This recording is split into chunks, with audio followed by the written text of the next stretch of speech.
मंत्र तंत्र कहानी आचार्य हजारी प्रसाद द्विवेदी द्वारा रचित ये कहानी आज हम पढ़ेंगे। तो चलिए देखते हैं इस कहानी को। दुनिया में जो सच्चे इंसान हैं, जिनमें ऑनेस्टी है, ईमानदारी है, हमेशा उनको परखा जाता है। हमेशा पहले उनको गलत ठहराया जाता है, लेकिन सच्चाई हमेशा ही ताकतवर होता है। तो एक ना एक समय सच्चाई, ईमानदारी, अच्छाई, ये सब बढ़ चढ़ कर बोलने लगता है। लेकिन परिस्थिति कभी कभी ऐसी आ जाती है कि मनुष्य विवश हो जाता है और सच्चाई को मानो अन्याय के आगे, बेईमानी के आगे कुछ समय के लिए झुकना पड़ता है। तो अत्यंत सरल भाषा में मैं आप तक ये कहानी पहुंचाना चाहूँगी, जिस कहानी में इसी सच्चाई, ईमानदारी के बलबूते पर जीवन में आगे बढ़ता हुआ एक युवक, जो अपने जीवन में सच्चाई को ही महत्व देता था, उसका जन्म होता है एक गांव में। वो पलता बढ़ता है उस गांव में, धीरे धीरे उसका परिवार बढ़ता है, उसे उसकी शादी दे दी जाती है। अब वो अपने परिवार के लिए काम करने लगता है और जिस गांव में वो था उसी गांव में बाकी जो उसके साथ बड़े हुए हैं सभी की शादी हो जाती है। ऐसे करके एक छोटा सा गांव और उसमें रहने वाले कुल 30 परिवार।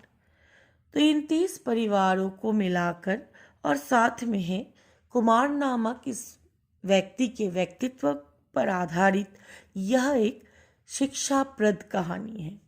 ये कहानी मूलतः कुछ नैतिक मूल्यों पर आधारित यह व्यक्ति कुमार, जो अपने जीवन को मूल्य पर वो जीवन में आगे बढ़ाना चाहता था, वैल्यूज़, अर्थात उसके लिए जीवन में पैसा ये सब उतना मायने नहीं रखता है जितना कि अच्छाई, ईमानदारी, सच्चाई, परिश्रम करना, लोगों की सहायता करना, चाहे उसके लिए उसे दान पुण्य करना।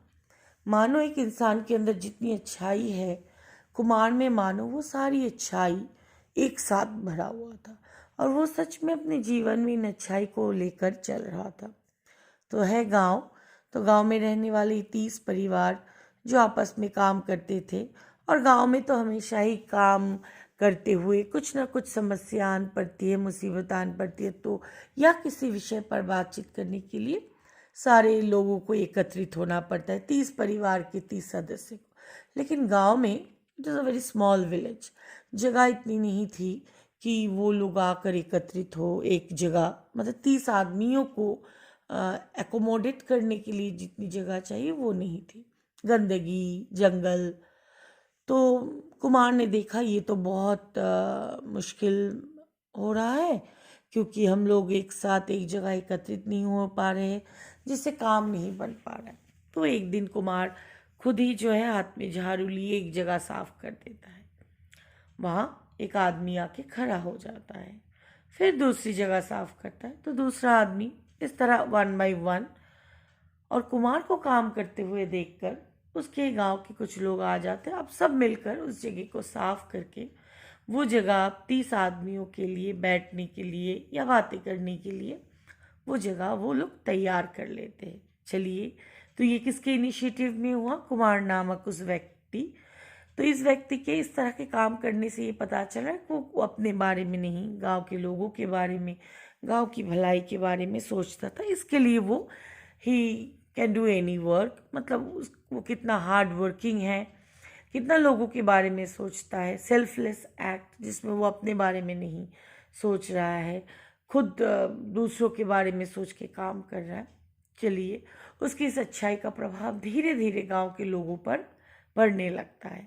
गांव के लोगों के अंदर भी ये अच्छाई का बीज धीरे धीरे, जो कि एक छोटा सा पौधा था, अब बड़ा होने लगा था। ये है कहानी जो इस तरह आगे बढ़ती है। फिर अब धीरे धीरे वो जगह साफ होने लगना, जगह को अच्छा करना। अब ऐसा हुआ, काम करते करते उस जगह में उन लोगों ने घर भी बना लिया। घर बनाकर घर के अंदर ज़मीन पर चटाई बिछा देना, घर को सजाना। अब सब लोग गांव के एकदम निश्चिंत होकर आकर वहाँ बैठते थे, अपनी समस्याओं को मिटाते थे। सिर्फ यही नहीं, आमोद प्रमोद के लिए भी वो जगह अब बन गई थी। आमोद प्रमोद अर्थात एंटरटेनमेंट, चाहे वो हंसी हो, मजाक हो, बातचीत हो, कुछ भी हो, तो ये उनके लिए काम की जगह के साथ साथ एक आमोद प्रमोद की भी जगह बन गई थी।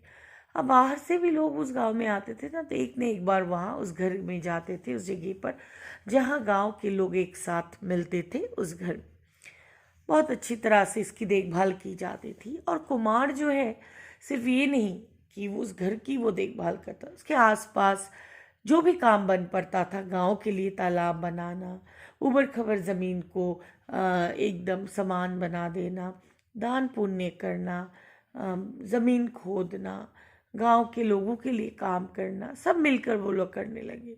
धीरे धीरे मानो गांव में एक परिवर्तन आ गया। सारे लोग जैसे आपस में मतलब मिलजुल कर काम करते हुए वो बदलने लगे। अब गांव में पहले जैसा कुछ भी खराब नहीं होता था। गांव के सारे लोग, कहीं पे एक आंतरिक बदलाव उनमें आ गया था, और ये बदलाव उनके स्वभाव में, उनके व्यवहार में, हर चीज़ में पड़ गया था। इसलिए ना अब लोग कुछ मतलब किसी में कोई दुर्गुण नहीं रहा, ये हम लोग कह सकते हैं। ना कोई शराब पीना, ना गंदे तरीके से कुछ भी करना। इससे क्या हुआ, धीरे धीरे उस गांव का जो ज़मींदार था, उसका मतलब पहले लोगों को वो दंड देता था, उनसे कुछ पैसा मिलता था, उनकी कुछ कमाई हो जाती, लेकिन अब वो धीरे धीरे सब बंद हो चुका था। ईर्ष्या होने लगी ज़मींदार को, अब वो अंदर ही अंदर जलने लगा। अब उसे लगने लगा ये क्या हो रहा है, परिवर्तन। और ये परिवर्तन उनके आय में मतलब घाटा ला रहा था। पहले जिन लोगों को डराकर उनके अन्याय के लिए, दुर्गुणों के लिए वो उनसे पैसे ऐंठ लेता था, पैसे कमाता था, अब वो ये सब नहीं मिल पा रहा था, तो जिससे वो धीरे धीरे उनके विरुद्ध होने लगे। विरुद्ध होते हुए चले जाते महाराज के पास, कहते कि मैं गांव में सभी लोग चोर होते जा रहे हैं, वे दुर्गुणों से भरते हुए चले जा रहे हैं। राजा के आदेश पर सबको बुलाया जाता है, 30 आदमियों को, और कहा जाता है चलो चढ़ा दो हाथी उन पर। क्यों, ये लोग यही डिजर्व करते हैं, इनको इसी तरह पनिश करना है। लेकिन महावत जो है, उसे तो पता था हाथी आगे बढ़ रहा है, लेकिन मतलब महावत के कारण वो हाथी उन लोगों पर चढ़ नहीं रहा। राजा को लगा अरे ये क्यों हो रहा है, फिर दूसरा हाथी, तब भी नहीं। तब राजा को लगा क्या ये कोई तंत्र मंत्र जानते, क्या उन्हें, इन लोगों को मंत्र वाली मतलब सिद्धियां उन्हें प्राप्त है, क्यों ये हाथियों को इस तरह से, हाथी बार बार उन पर नहीं चढ़ रहे, क्या ये लोग अपने मंत्र से उससे वशीभूत कर रहे, जो होता है, क्योंकि राजा का तो एक तरह से हम बोल सकते हैं ब्रेन वॉश किया गया था ना, अंडरस्टैंड। तो राजा क्या होता है, अब उन लोगों से मतलब कुमार से पूछा जाता है क्या बात है। तब कुमार कहता है कि महाराज, ना हम गलत काम करते, ना हमारे अंदर दुर्गुण है, ना हम शराब पीते हैं, ना हम मारा मारी करते, ना हमें, हमारे मन में दूसरों के लिए हिंसा है, ना हम किसी से जलते हैं। हम बस परिश्रम करते, काम करते, अपनी अच्छाइयों को जीवन में डालते हैं, दूसरों की मदद करते, कुआं खोदते हैं, दान पुण्य करते हैं, यही हम करते हैं। हम वो सब नहीं करते हैं जो इंसानों को दुर्गुण, इंसानों के अंदर दुर्गुण ला दे या इंसानों को गलत राह पर ले चले। ये सुनते ही राजा गदगद हो जाते हैं, और तब वो उनको क्या करते हैं, उन्हें सज़ा ना देकर उन्हें उस गांव को वो पैसा देते हैं, और उस गांव के प्रति उनके मन में सहानुभूति आ जाती, उन्हें वो पुरस्कृत करते हैं।